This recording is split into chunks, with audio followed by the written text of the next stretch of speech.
Hello. మీ అందరికీ యేసుక్రీస్తు నామంలో వందనాలు తెలియజేస్తున్నాను. దేవుడు మనల్ని ప్రేమించి మనకు మంచి ఆరోగ్యము ఆయుష్ ఇచ్చినందుకు దేవునికి స్తోత్రం కలుగును గాక. ప్రార్థన చేసుకొని ఈ యొక్క బైబిల్ తరగతిలోని ఒక పాఠాన్ని చెప్పుకుందాం. ఈరోజు మరి వివాహము గురించిన కొన్ని గొప్ప సంగతులు చెప్పడానికి సిద్ధంగా ఉన్నాను కనుక ప్రార్థన చేసుకుందాం. ప్రార్థన. ప్రేమగల మా ప్రియ పరలోకపు తండ్రి, పరిశుద్ధుడా, మీకు స్తోత్రములు నాయన. ఈ సమయంలో ఈ స్థలములో ఈ సత్యమైన మాటలు వినిపిస్తుండగా చెప్పుచున్న నాకు సమయోచితమైన జ్ఞానమును దయచేయండి. వినుచున్న వారికి వివేకమును దయచేయండి.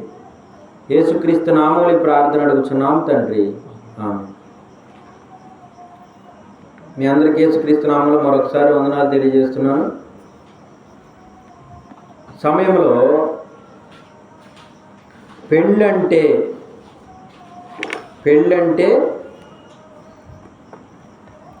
ఈ లోకం ఏమనుకుంటుంది, దేవుడు ఏమన్నాడు, ఈ పెళ్ళిలోని పరమార్థం ఇప్పుడు మనం తెలుసుకుందాం.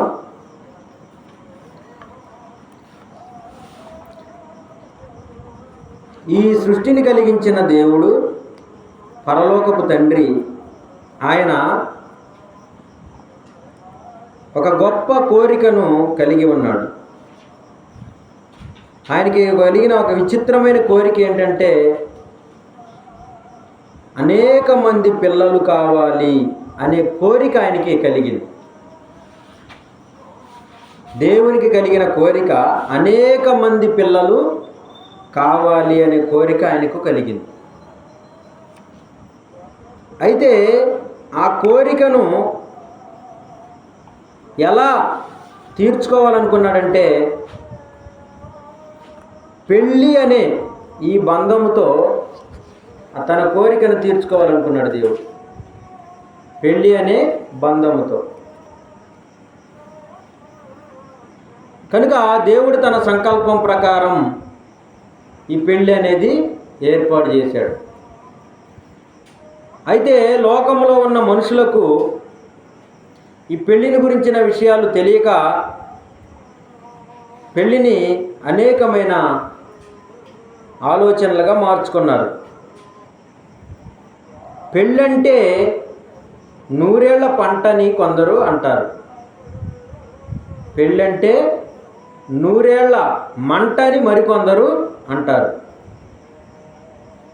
కొంతమంది ఏమనుకుంటారు, పెళ్ళంటే మరి పందిళ్ళు, సందళ్ళు, తప్పెట్లో తాళాలు, తలంబ్రాలు, 3 ముళ్ళు, 7 అడుగులు, ఇలా పెళ్ళిని గురించి అనుకుంటారు.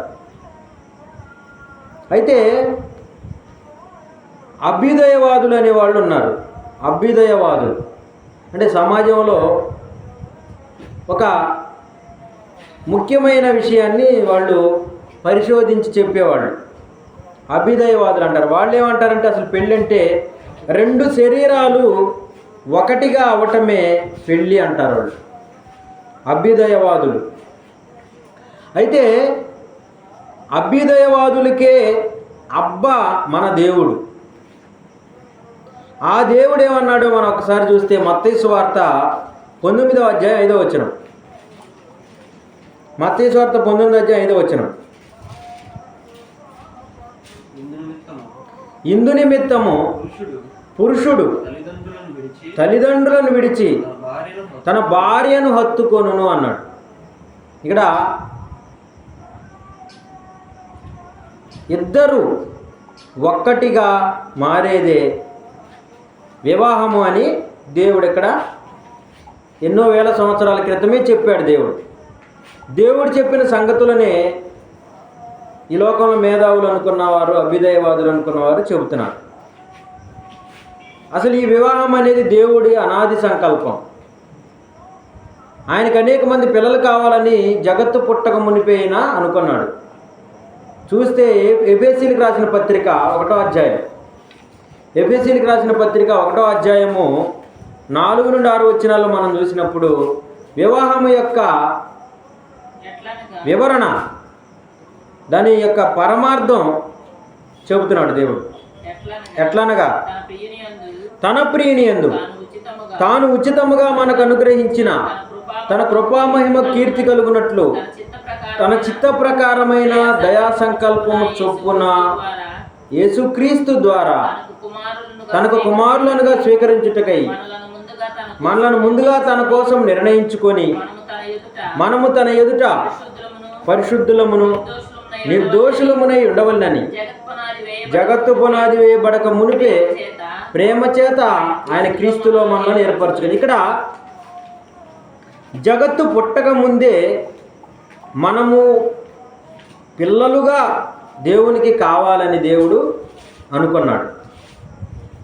పిల్లలు కావాలనుకున్న దేవుడు ఒక విచిత్రమైన విధానాన్ని పెట్టాడు, అదే వివాహం. ఆదాముని మట్టి బొమ్మతో చేసి, మట్టితో ఆకారాన్ని చేసి తనలో ఉన్న ఆత్మను ఆదాములోనికి పంపించాడు. అదొక విధమైతే దానికి వివాహం అవసరం లేదు. ఆదాములో నుండి ప్రక్కటెముకను తీసి స్త్రీనిగా నిర్మించాడు. ఆదామునే మగవానిగా చేశాడు, స్త్రీని పక్కటెముకను స్త్రీనిగా నిర్మించాడు. ఇక్కడ వివాహం అవసరం లేదు.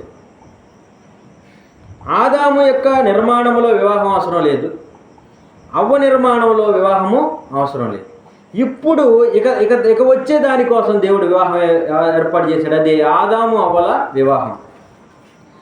ఆదాము అవ్వల వివాహములో నుండి పిల్లలు రావటం, ఒక పురుషుడు ఒక స్త్రీ ఇద్దరి కలయిక ద్వారా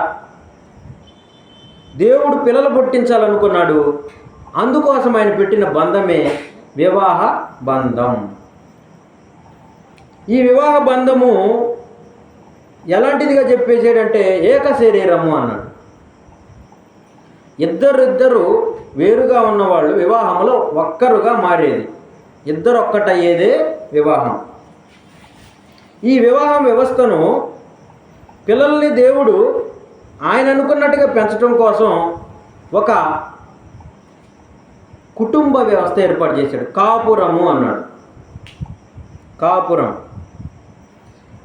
ఇద్దరు వివాహమైన ఇద్దరు ఒక కాపురముగా ఉంటారు. ఆ కాపురం నుండి వచ్చినవే ఈ పురాలన్నీ. పురము అంటే గ్రామం. ఆదాము అవ్వలకి కయ్యను పుట్టాడు. కయ్యను పుట్టిన తర్వాత ఒక ప్రాంతంకి వెళ్ళి అక్కడ ఒక ఊరు కట్టాడని. అంటే మనుషుల నుంచి వచ్చిన వాళ్ళే, కాపురం నుండి వచ్చిన వాళ్ళే పురాలుగా ఏర్పడతారన్నమాట. పురం ఏర్పరచుకుంటారు. కాపురం నుండి వచ్చిందే ఈ పురం అనే మాట. ఈ కాపురంలో దేవుడు పిల్లల్ని పెంచడం కోసం ఒక బంధంగా దాన్ని బలపరిచాడు. ఇది ఎలాంటి బంధంగా ఆయన చేశాడంటే, ఒక బండిని లాగటానికి 2 ఎడ్లు అవసరం. ఒక బండిని లాగటానికి 2 ఎడ్లు అవసరం. అలాగే దేవుడు కూడా ఈ బ్రతుకు అనే బండిని కొనసాగించటానికి, బ్రతుకు అనే బండిని లాగటానికి, బ్రతుకనే బండిని ఏడవటానికి ఒక ఆడ ఒక మగ అనే వారిని ఏర్పాటు చేశాడు. ఒక ఆడ ఒక మగ కాపురం అనే బండి, జీవితం అనే బండిని లాగాలన్నమాట. అంటే దేవుడు ఒక పురుషుణ్ణి ఒక స్త్రీని ఎన్నుకుంటున్నాడు అనమాట. ఇద్దరు పురుషుల్ని ఎన్నుకోలేదు బండి లాగటానికి. బ్రతుకు బండి లాగటానికి ఇద్దరు పురుషుల్ని ఎన్నుకోలేదు, బ్రతుకు బండి లాగటానికి ఇద్దరు స్త్రీలను ఎన్నుకోలేదు. ఆయన బ్రతుకు బండి లాగటానికి ఒక పురుషుడు ఒక స్త్రీని ఎన్నుకున్నాడు అనమాట. ఈ యాత్రలో వాళ్ళకి పిల్లలు పడతారు. ఈ యాత్రలో పురుషుడు యజమానుడుగాను, స్త్రీ ఇల్లాలుగాను ఉంటుంది అన్నమాట.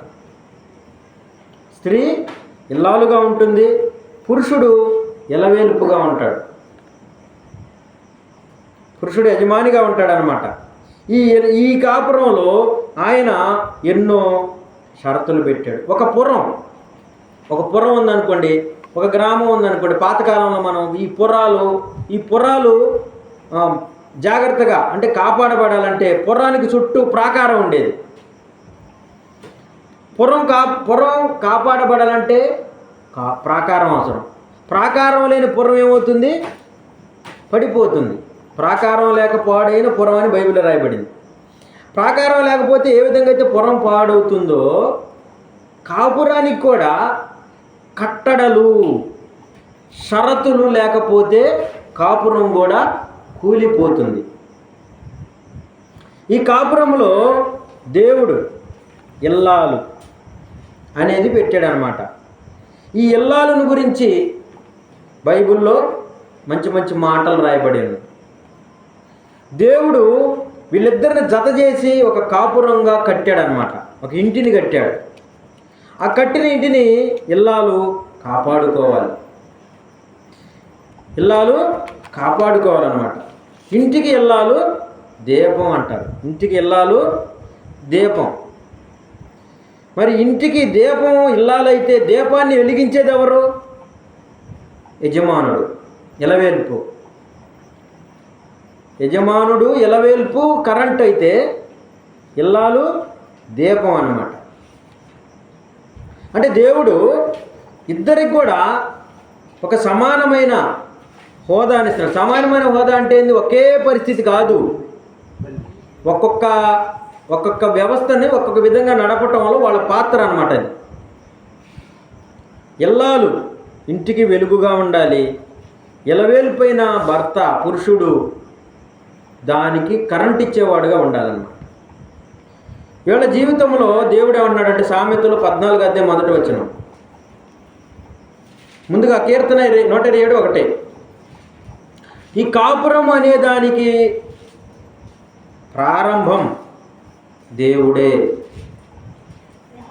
కాపురం అనేది ఆలుమగలు కట్టుకున్న అనురాగ గోపురం కాదు, దేవుడు కట్టినది. 127 కీర్తన 1 యెహోవా ఇల్లు కట్టించని ఎడల దాని కట్టువారి ప్రయాసం. అంటే యెహోవా ఇల్లుగా కట్టాడంట. అంటే భార్యాభర్తలు అనే ఒక బంధం, అది ఒక ఇల్లు. ఆ ఇంట్లో ఇల్లాలు, ఆ ఇంట్లో ఇలవేల్పు పురుషుడు, ఇల్లాలు స్త్రీ, వీళ్ళిద్దరూ ఉండాలన్నమాట.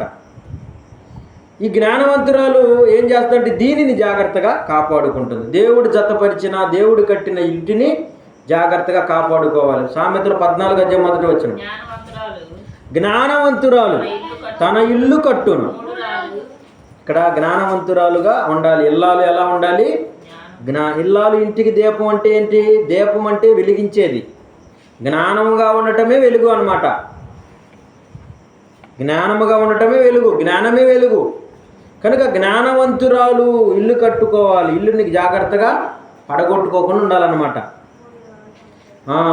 ఇక్కడ ఈ జ్ఞానవంతురాలుగా ఉండాలి స్త్రీ. ఇల్లాలు ఎలా ఉండాలి? జ్ఞానవంతురాలుగా ఉండాలి. ఇప్పుడు ఇలవేల్పు ఎలా ఉండాలి? ఇలవేల్పు ఎలా ఉండాలి? 1 పేతురు 3:7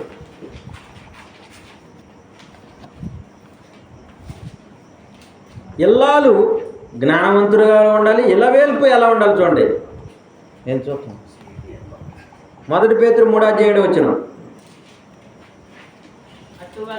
అటువలే పురుషులారా జీవమను కృపావరములు మీ భార్యలు మీతో పాలివారై ఉన్నారని ఎరిగి ఎక్కువ బలహీనమైన ఘట్టమైన భార్యను సన్మానించి మీ ప్రార్థనలకు అభ్యంతరం కలుగకున్నట్లు జ్ఞానము చొప్పున వారితో కాపురము చేయుడి. ఇప్పుడు 1 పేతురు 3:7 జ్ఞానవంతురాలు జాగ్రత్తగా ఇల్లాలుగా ఉండాలన్నమాట. జ్ఞానవంతురాలు ఇంటిని పడిపోకుండా కాపాడుకునే ఇల్లాలుగా ఉండాలి. ఇల్లాలు ఇంటికి దీపంగా ఉండాలి. ఇక ఇంటికి దీపమైన ఇల్లాలను ఎలా చూడాలో ఇలవేల్పోయినటువంటి భర్తకు చెబుతున్నాడు దేవుడు. జ్ఞానము చొప్పున వారితో కాపురము చేయుడు. ఒక ఇల్లాలతో ఎలవేలిపోయిన భర్త కాపురం చేయాలంటే అతనికి ఉండవలసింది ఏమిటి?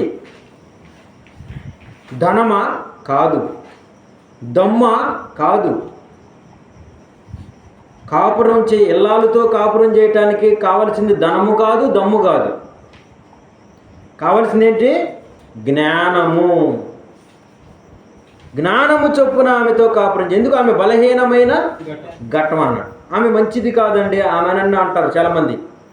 ఆమె మంచిది కాదు, ఆమె బుద్ధి మంచిది కాదు, అందుకే నేను వదిలిపెట్టాను అంటారు. ఆమె మంచిది కాదు, ఆమె బలహీనమే, నీవు జ్ఞానము చొప్పున కాపురం చేయమన్నాడు. జ్ఞానము కావాలి. పురుషుడికి కావాల్సింది జ్ఞానము కావాలి. కొంతమంది పురుషులు జ్ఞానము విడిచిపెట్టి ఏం చేస్తారంటే ఇల్లాలను విడిచిపెడతారు. దాని గురించి ఒక మాట, ముఖ్యమైన మాట ఏంటంటే, ఇల్లాలు విడిచి బయట వాళ్ళని అలవాడుతూ ఉంటారు. వాళ్ళ గురించి ఇల్లాలు విడిచి వెలియాలు వెంట తిరుగువాడు మూర్ఖుడు. ఇల్లాలు విడిచి వెలియాలు వెంట తిరుగువాడు మూర్ఖుడు, పంట విడిచి పరిగె ఏరువానితో సమానుడు. ఇల్లు విడిచి వెలియాలు వెంట తిరుగువాడు మూర్ఖుడు, పంట విడిచి పరిగె ఏరువాడితో సమానుడు. అంటే బయట మనిషి పరిగ, ఇంట్లో ఇల్లాలు పంట. పంట గొప్పదా? పంట కోసం పోతావా, పరిగ కోసం పోతావా? అంటే ఇల్లాలు విడిచిపెట్టామంటే పంటను వదిలిపెట్టామని, వెలియాలు వెంట తిరుగుతుంటే పరిగ కోసం ప్రోగులాడుతున్నామని అర్థం. కనుక ఇల్లాలు, ఇలవేల్పు, వీళ్ళ యొక్క కట్టడలు దేవుడు ఎలా చెబుతూ ఉన్నాడు. ఈ కాపురం అనేది సక్రమముగా సతమతం లేకుండా జరగాలంటే ఒకరికొకరు లోబడాలి, ఒకరినొకరు ప్రేమించుకోవాలి, దేవుడు చెప్పిన ఆజ్ఞలకు లోబడుతూ ముందుకు సాగాలి. నా మతమే చెల్లాలి అనేది ఉండకూడదు. మనము అనే మంచి భావన ఉండాలన్నమాట. మనము అనే మాట ఉండాలి. చాలామంది స్త్రీలను మనం చూస్తే పురుషులతో ఏమంటారంటే మీ అమ్మ, మీ నాన్న అంటూ ఉంటారు. కానీ మన అనేది అనాలన్నమాట.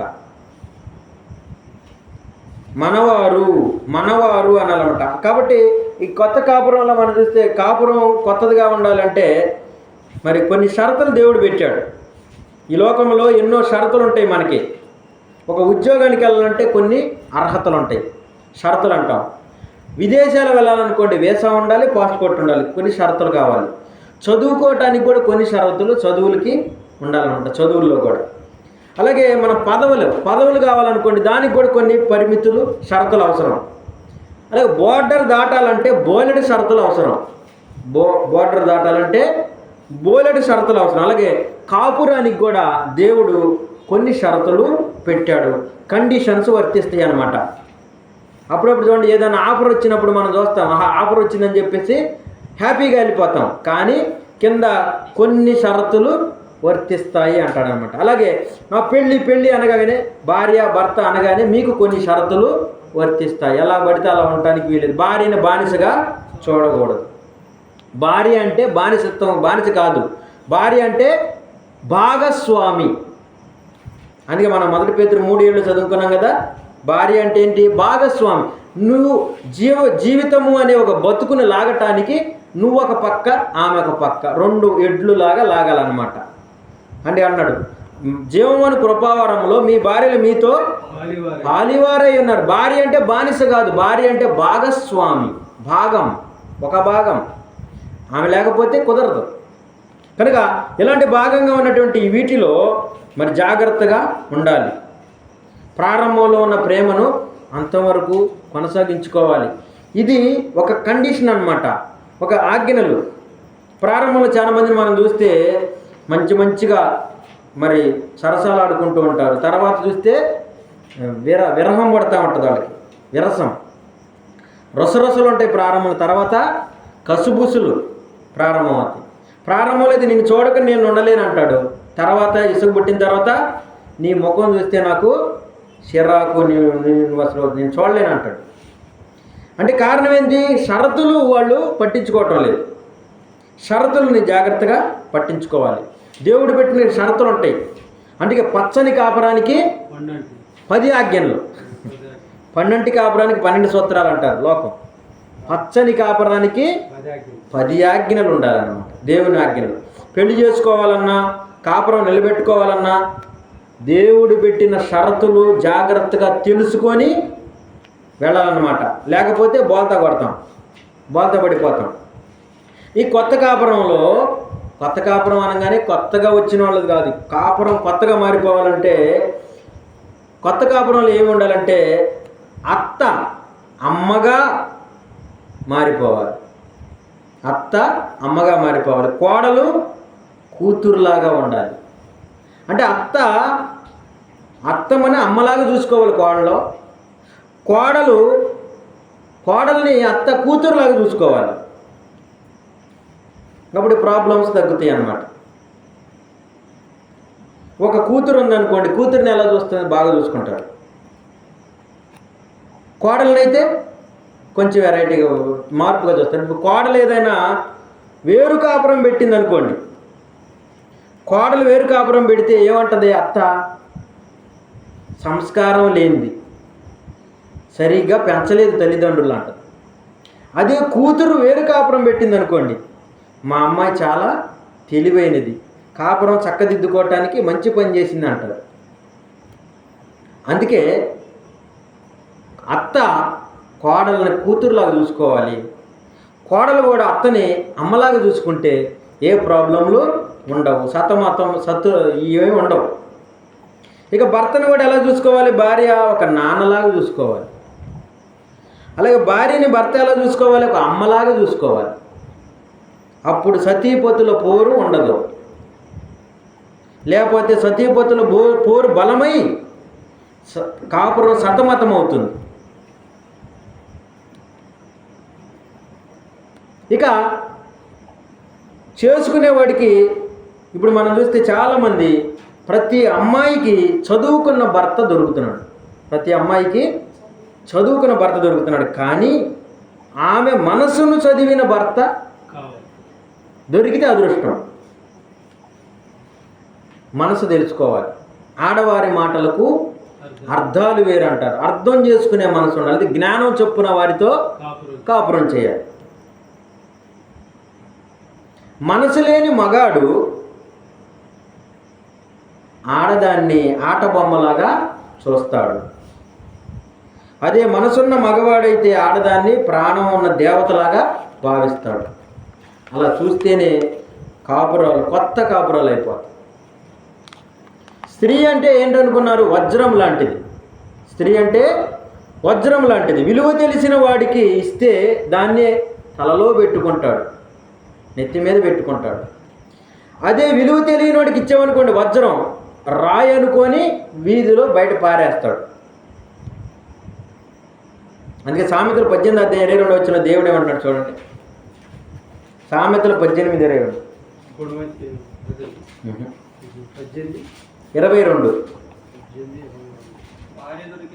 భార్య దొరికిన వానికి మేలు దొరికేను. చూడు చాలు, భార్య దొరికిన వానికి ఏం దొరికింది? మేలు దొరికాను. చాలామంది చూడండి, భార్య ప్రారంభంలో బాగానే ఉంటారు, తర్వాత ఏకు మేకయ్యింది అంటారు. ఏకు మేకైందిరా, దేవుడే మేలు అంటున్నాడు. భార్య దొరికిన వానికి మేలు, కానీ వీళ్ళు క్రమంగా లేరు కాబట్టి మేకుగా మారిపోయింది అనుకుంటారు. దేవుడు మేలు అన్నాడు. కొంతమందికి తేలులాగా మారిపోద్ది భార్య. దేవుడు చెప్పిన ఆజ్ఞలు 10 ఆజ్ఞలు, దేవుని ఆజ్ఞలు చదవకపోవటం వల్ల, బైబిల్ చదవకపోవటం వల్ల వాళ్ళకి ఎలా బతకాలో తెలియదు అనమాట. అందుకని తేలు అయిపోద్ది భార్య. మేలుగా ఉండవలసిన భార్య తేలుగా మారిపోద్ది. ఇక భార్య విలువ ఎంత గొప్పదంటే, ఒక తల్లి పోయిందనుకోండి, బంధం పోతుంది. తల్లి పోతే బంధం పోతుంది, తండ్రి పోతే బంధుత్వం పోతుంది. అలాగే సోదరుడు పోతే బలగం పోద్ది, కొడుకు పోతే కొరివి పోద్ది, తగలబెట్టేవాడు ఉన్నాడు. కానీ భార్య పోతే సర్వం పోతుంది. అది భార్య విలువ. కనుక భార్య ఉన్నప్పుడే విలువ తెలుసుకొని ప్రేమగా చూసుకోండి అని దేవుడు చెప్తున్నాడు. అన్ని బంధాలు మధ్యలోనే పోతాయి, మధ్యలోనే ఆగిపోతాయి. కానీ భార్య మధ్యలో వచ్చిన జీవితాంతం నీతో పాటే వస్తుంది.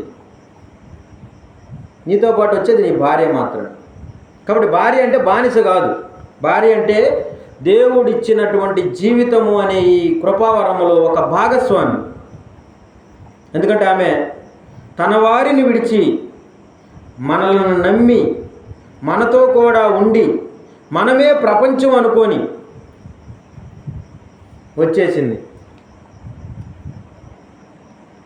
పురుషుడైతే తన దగ్గరే ఉంటాడు, కానీ స్త్రీ అయితే ఒక ఇంటిని, కుటుంబాలను విడిచేసి వస్తుంది, తన వారిని కూడా విడిచిపెట్టి వస్తుంది. కాబట్టి భార్య రుణం అనేది ఎవరు కూడా తీర్చలేదు. ఎలా తీర్చుకోవాలంటే ఆమె కన్నీరు రాకుండా చూసుకోవటమే రుణం తీర్చటం. అది దేవుడు చెప్పేది. బైబిల్ సారాంశం అంటే అది. ఎందుకంటే నిలబడి పని చేస్తుంది, ఓపికతో అన్ని పనులు చేస్తుంది, అన్ని పనులు చేస్తూ ఉంటుంది. ఎంత ఓపిక వాళ్ళకి, రెస్ట్ ఉండదు. కనుక వాళ్ళకి మనం ఇవ్వవలసింది ఏంటంటే రెస్పెక్ట్ అన్నమాట. రెస్ట్ లేకుండా పనిచేసే స్త్రీకి రెస్పెక్ట్ ఇస్తే చాలు, అదే బలం ఆమెకి. ఈరోజు ప్రభుత్వాలు స్త్రీలకు రిజర్వేషన్లు వేస్తున్నామంటారు. రిజర్వేషన్లు ఇవ్వకపోయినా పర్వాలేదు, కానీ రెస్పెక్ట్ ఇస్తే చాలు స్త్రీలకు. అప్పుడే గౌరవం పెరుగుతుంది. ఇక ఆ స్త్రీ గురించి దేవుడు బైబిల్లో చెప్పింది ఏంటంటే, స్త్రీ అనగానే మాతృత్వం. స్త్రీ అనేది మాతృత్వం. చక్కని ఇల్లాలు ప్లస్ చక్కని తల్లి. చక్కని ఇల్లాలుగా ఇలవేలిపోయిన భర్తకి చక్కని తల్లిగా పుట్టిన పిల్లలకు ఉండాలి. అయితే ఈరోజు ప్రపంచం ఎలా మారిపోయిందంటే, ఈ సృష్టిలోకెల్లా పవిత్రమైంది మాతృత్వం. కానీ ఈ మాతృత్వాన్ని ఆటకే పాటకే పనికొచ్చే విలాస మందిరంగా మార్చేశారు. ఈ లోకంలో ఆడతనానికి అర్థం, పరమార్థం అమ్మతనమే, అమ్మ కావటమే. చాలామంది పెళ్లి చేసుకున్న తర్వాత పిల్లలు పట్టకుండా ఉండాలని చాలా పద్ధతులు పాటిస్తూ ఉంటారు. కానీ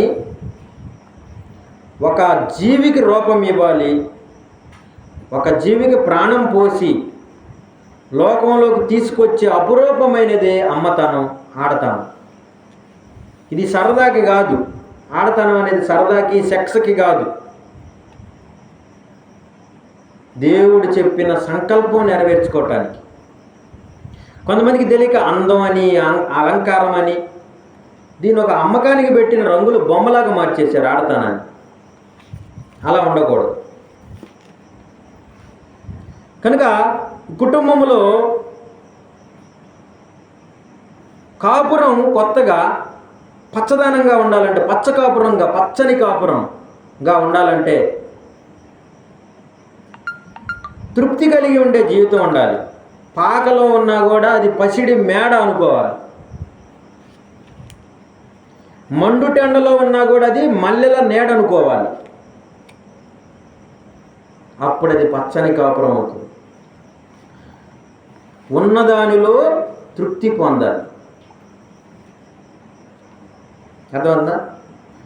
ఒకరినొకరు తెలుసుకోవాలి, ఒకరినొకరు చదవాలి, ఒకరినొకరు అర్థం చేసుకోవాలి, ఒకటిగా నడుచుకోవాలి. ఒకరినొకరు తెలుసుకోవాలి, ఒకటిగా నడుచుకోవాలి. ఇప్పుడు 2 ఎద్దులు ఉండే కాడేసాం, ఒకటి ఈ పక్కకి ఒకటి ఈ పక్కకి లాగితే ఏమవుతుంది? బండి ఆడి ఆగిపోద్ది. ఇక మనం 2 చక్రాల బండి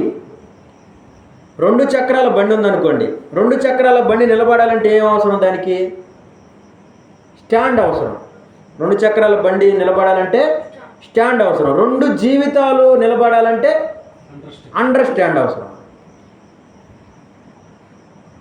అండర్స్టాండ్ ఉంటేనే, అందుకే ఆడవారి మాటలకు అర్థాలు వేరే, నువ్వు అండర్స్టాండ్ కొండే ఉండాలి, అర్థం చేసుకోవాలి. అవునంటే కాదు, కాదంటే అవును. అర్థమవుతుందా? వాళ్ళ యొక్క భావాలు అర్థం చేసుకోవాలి.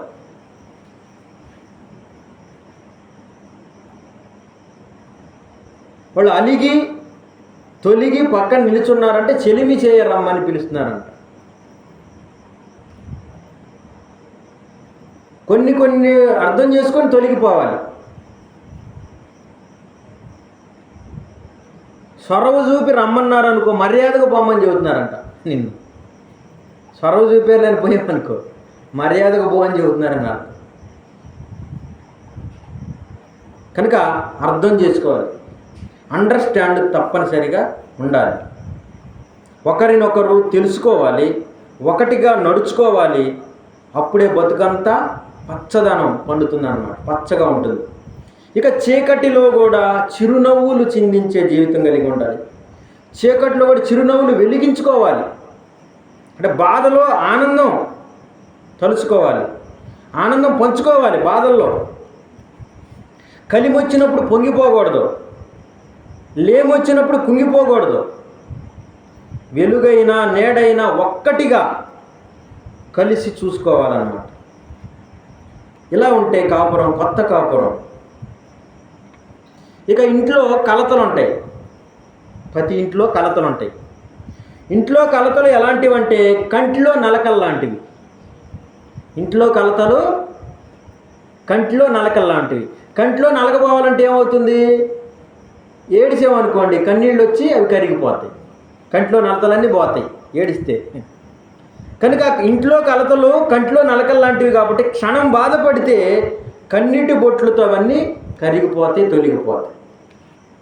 కాబట్టి వాటి గురించి ఆలోచిస్తూ ఉండకూడదు. ఒక ఓడ ఉందనుకోండి, ఓడ నీటిలో ఉన్నప్పుడు, నీటి మీద తేలుతూ ఉన్నప్పుడు చుట్టూ ఉన్న నీళ్ళను చూసి భయపడకూడదు. నీళ్ళు ఏం చేయవు ఓడని. ఆ నీళ్లు సుక్క ఓడలోకి రాకుండా చూసుకోవాలి. అలాగే సమస్యలు అనేవి మనల్ని ఏం చెయ్యవు. సమస్యను మనసులో పెట్టుకున్నాం అనుకోండి, మనల్ని ముంచేస్తుంది. ఏంది బాధ అంటే, మనసులో నాకు సమస్య ఉందంట. మనసులో పెట్టుకోకూడదు సమస్యని, మనసుకు బయట ఉండాలన్నమాట. ఓడలోకి నీరు వస్తే ఎంత ప్రమాదమో, నీలోకి సమస్య నీలో పెట్టుకుంటే నువ్వు మునిగిపోతావు. కనుక జాగ్రత్తగా కాపాడుకోవాలి. ఇంకా బాగా మంచిగా ఉండాలంటే, ఎంత భయంకరమైన క్రూరమైన భర్తలు ఉంటారు. ఒకసారి విడిచిపెట్టిన తర్వాత వాళ్ళ గురించి తలుసుకొని కుంగిపోతూ ఉంటారు. వాళ్ళ గురించి దేవుడు ఏం చెప్తున్నాడంటే, నీకు బాధ కలిగినప్పుడు కన్నీటిని వదులుకో, కన్నీటిని వదిలే బదులు, నీకు బాధ కలిగినప్పుడు కన్నీటిని వదిలే బదులు ఆ కన్నీటికి కారణమైన వాళ్ళని వదిలిపెట్టు. నీకు సమస్య ఉండదు, సంతోషం నీకు. మనము తలుచుకుంటే ఆనందం తెచ్చుకోగలం. కనుక మనం ఏదైతే ఆశిస్తున్నామో దాన్ని ఆపుకుంటే మనకు ఆనందం మొదలవుతుంది. శాసించే మనసు తీసేసుకుంటే సంతోషం మనకు వచ్చేస్తుంది. కాబట్టి ఇవన్నీ కొత్త కాపురానికి కొన్ని షరతులు, కండిషన్స్ వర్తిస్తాయి అన్నమాట. కనుక పెళ్ళంటే నూరేళ్ల పంటగా ఉండాలంటే బైబిల్లో చెప్పిన దేవుని వాక్యం చదువుకుంటూ ఉండాలి. బైబిల్లో దేవుడు ఏం చెప్తున్నాడు, దేవుడు చెప్పిన వాటన్నిటిని మనం చదువుతూ ఉండాలన్నమాట. ప్రతి దినము చదవాలి. ప్రతి దినం చదివితేనే మనము ఈ లోకములో దేవుడు మనకిచ్చిన ఈ జీవితాన్ని, ఈ కాపురాన్ని కరెక్ట్గా నడిపించుకోగలం. లేకపోతే కాపురాలు కూలిపోతాయి, జీవితాలు విడిపోతాయి, ఎవరి దారి వారికి అయిపోతుంది. కనుక పెళ్ళంటే నూరేళ్ల పంటగా, పచ్చదనంగా, దేవుడికి ఫలాలు ఇచ్చేవాటిగా ఉండాలంటే మనము, మన పిల్లలు దేవుడి ఎదుట నిలబడాలి. అదే పెళ్ళంటే. మనము పరిశుద్ధులంగా, నిర్దోషులంగా యేసుక్రీస్తు ద్వారా తీర్చబడి ఆయన ఎదుట నిలబెట్టబట్టమే పెళ్ళి పరమార్థం. మనం ఈ లోకంలోకి వచ్చిన తర్వాత పాపాల చేత, అపరాధాల చేత చచ్చిపోయిన మనల్ని యేసుక్రీస్తు వారి ద్వారా తండ్రి అయిన దేవుడు మరి రక్షించుకున్నాడు, పరిశుద్ధపరిచాడు. యేసుక్రీస్తు ద్వారా పరిశుద్ధులంగా, నిర్దోషులంగా తీర్చబడి తండ్రి దగ్గర నిలబడటమే పెళ్ళంటే. పెళ్ళంటే ఎలవేల్పు ఎలా ఉండాలి, ఇల్లాలు ఎలా ఉండాలంటే యేసుక్రీస్తులాగా ఉండాలి. ఎల్లవేలుపు, ఎల్లవేలుపు అంటే భర్త. యేసుక్రీస్తు వారు సంఘం కోసం ప్రాణం పెట్టాడు. సంఘం బలహీనమైనది, మనం బలహీనులం, మనం భక్తిహీనులం, పాపులం. అయినా యేసుక్రీస్తు మన కోసం ప్రాణం పెట్టాడు. ఎలవేల్పు ఆయన. ఇల్లాలు సంఘం అయితే ఒక కుటుంబంలో ఇల్లాలు కోసం ఎలవేల్పైన భర్త త్యాగం చేసేవాడుగా ఉండాలి. పోషించి సంరక్షించుకోవాలి, పరిశుద్ధపరుచుకోవాలి. అదే మనకి ఎఫెసీ పత్రికలో చెప్తాడు. అది చదువుకొని ముగించుకుందాం. ఈ పాఠం పేరేంటి? వివాహం ఎందుకు ఘనమైందని పాఠం రాసుకున్నాం. మనకి పాఠం ఎఫెసీ పత్రిక 5వ అధ్యాయంలో 22 వచ్చింది. ఎఫెసీ పత్రిక 5:22. ప్రియులారా, ప్రభువునకు వలె సొంత పురుషులకు లోబడి ఉన్నాడా? క్రీస్తు సంగమునకు శిరస్సై ఉన్నలాగున పురుషుడు భార్యకు శిరస్సై ఉన్నాడు. క్రీస్తే శరీరమునకు రక్షకుడై ఉన్నాడు. సంఘము క్రీస్తునకు లోబడినట్టుగా భార్యలు కూడా ప్రతి విషయంలోనూ తమ పురుషులకు లోబడవలను. పురుషులారా, మీరును మీ భార్యలను ప్రేమించుడు. అటువల క్రీస్తు కూడా సంఘమును ప్రేమించి అది కళంకమైనను మడతైనను అట్టిది మరి ఏదైనా లేక పరిశుద్ధమైనది గాను నిర్దోషమైనది గాను మహిమగల సంఘము గాను ఆయన తన ఎదుట దాన్ని నిలువబెట్టుకొనవలని వాక్యముతో ఉదక స్నానం చేత దాన్ని పవిత్రపరిచి పరిశుద్ధపరచుటకై దాని కొరకు తను తాను అప్పగించుకొనెను. అటువలి పురుషులు కూడా తమ సొంత శరీరములను వలె తమ భార్యలను ప్రేమింప వద్దులని. పురుషుడు వారిద్దరు ఒక్కటే, ఇద్దరొక్కటిగా మారారు. ఎందుకు? వివాహం అనే బంధంలో దేవుడు పెట్టిన కాపురం అనే దానిని లాక్కొని వెళ్ళటానికి. ఇందుగా మనకి ఒక లోకంలో ఒక మాట చెబుతూ ఉంటారు, ఇద్దరి మధ్య మూడో వాడు రాకూడదంటారు. ఇద్దరి మధ్య మూడో వాడు వస్తే కాపురం పోద్దంటారు. కానీ అది ఒక రకం కారణం. దానికంటే ముందు ఇద్దరి మధ్య మరొకటి వచ్చింది, అదే కాపురాలు కూల్చేస్తుంది. అదే ధనం. ఇద్దరి మధ్య ధనం వచ్చేసింది. ఆదామవల మధ్య అపవాది వచ్చేసింది. ఆ అపవాది యొక్క ప్రతిరూపమే, అపవాది యొక్క ఏజెంటే ధనం. ఇప్పుడు ప్రతివాని యొక్క కోపురంలోకి ఇద్దరి మధ్య భార్యాభర్తల మధ్యలోకి వచ్చింది ధనం. ధనం వచ్చే చిచ్చు పెట్టేసింది. చక్కగా ఉంటారు ప్రారంభమైన తర్వాత. కొన్ని కోరికలు పెరుగుతాయి. కోరికలు పెరగగానే ధనం కావాలి. ధనం కావాలంటే అప్పో తీసురా పో, ఆయన దూరంగా పంపించేసరికి మళ్ళీ ఎడబాటు. కొన్ని కలతలు, విభేదాలు, పోరు, దాన్ని ఎక్కడి నుంచి వచ్చినాయి? మూడో వ్యక్తి వచ్చాడు, అదే ధనం. ఇద్దరి మధ్య ఎంటర్ అయింది ధనం. అందుకే దేవుడు ఏమంటాడంటే వివాహము ఘనమైనది గాను పానుపు నిష్కల్మషమైనది గాను ఉండవలని అంటూ కింద ఒక మాట అంటాడు. హెబ్రీ పత్రిక 13వ అధ్యాయం 5వ వచనం.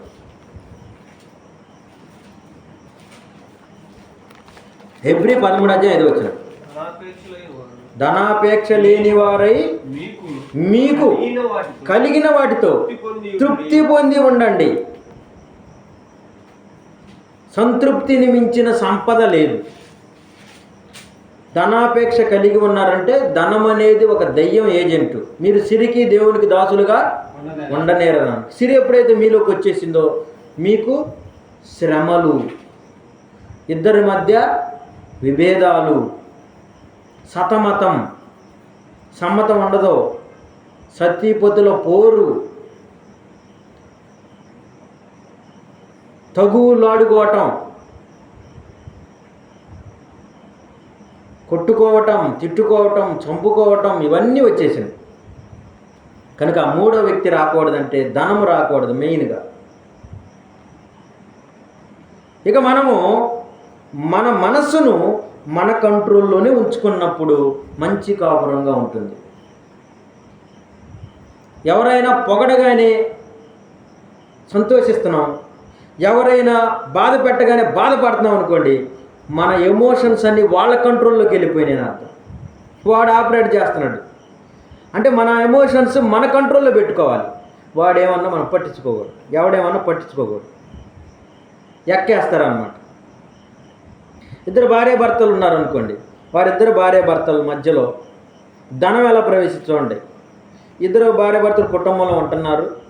ఆ కుటుంబంలో భార్య తరపున అన్న ఒకడు ఆ ఇంటికి వచ్చాడు. వాడు వాళ్ళ ఇంట్లో డబ్బు దొంగతనం చేశాడు. ఆ ఇంట్లో వాళ్ళకి తెలియలేదు. ఇక భార్యాభర్తలు ఇద్దరు పోట్లాడుకుంటున్నారు. ఆ డబ్బు ఎవరు తీశారు? మీ అన్నయ్య వచ్చాడు కదా, మీ అన్నయ్య తీశాడంటే, అంటే మా అన్నవాళ్ళని అంత తక్కువగా చూస్తామని అప్పటి నుంచి వాళ్ళకి మంచి కాపురంలో చిచ్చు వచ్చేసింది. కొట్టుకున్నారు, వేరైపోయారు. అలా పచ్చని కాపురం పగిలిపోయింది.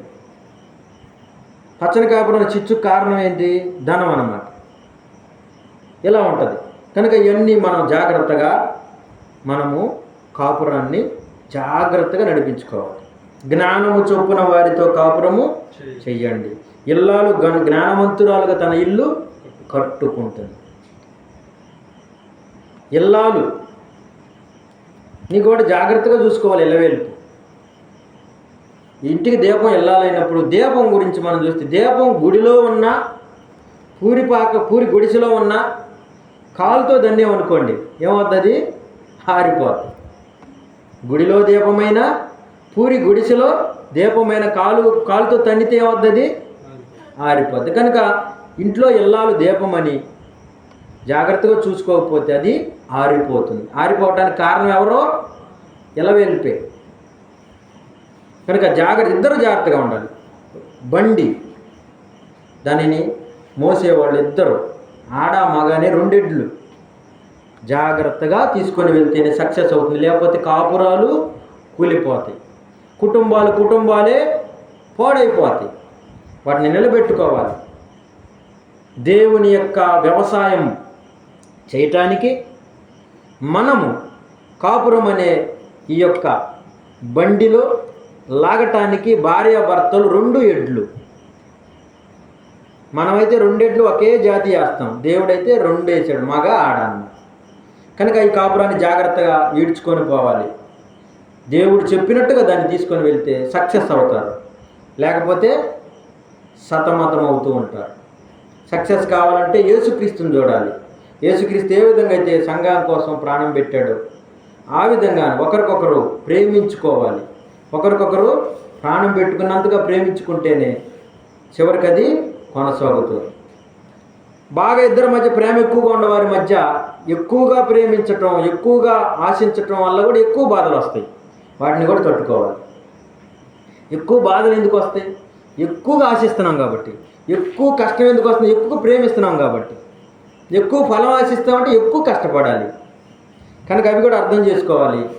ఆ విధంగా ముందుకు కొనసాగించుకుంటూ ఉంటే పెళ్ళంటే అదే. పెళ్ళంటే 100 ఏళ్ల పంటగా దేవుడు ఆశించిన పంట. దేవుడు పిల్లలు కావాలనుకున్నాడు, ఆ పిల్లలు మనం తయారు చేయటమే పంట.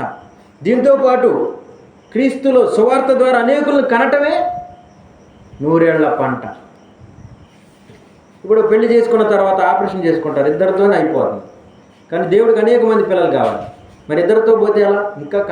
ఇంకా అనేకులను క్రీస్తు ద్వారా సువార్త ద్వారా కని దేవునికి పెళ్ళంటే 100 ఏళ్ల పంటను చూపించాలి. నీ కుటుంబంతోనే నువ్వు క్లోజ్ చేసుకోకుండా, నీ కుటుంబంతోనే తృప్తి చెందకుండా బయటలో ఉన్న మనుషులను కూడా దేవుని పిల్లలుగా మార్చాలి. అదే పంట. పెళ్ళంటే 100 ఏళ్ల పంట. ప్రార్థన చేసుకుంటాం.